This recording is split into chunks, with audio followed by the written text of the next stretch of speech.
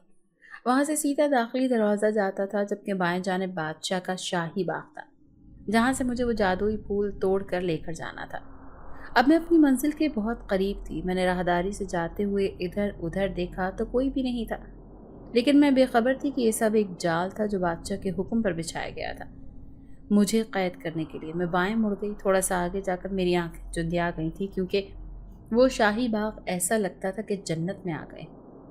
ہر طرف ہریالی ہی ہریالی تھی اور ایک طرف صاف شفاف جھیل تھی جو دوسری طرف درختوں کا انبار تھا۔ وہ اس قدر خوبصورت تھا کہ دیکھنے سے ہی دل کو راحت مل جائے۔ ان درختوں پر ہر طرح کے پھول لگے ہوئے تھے۔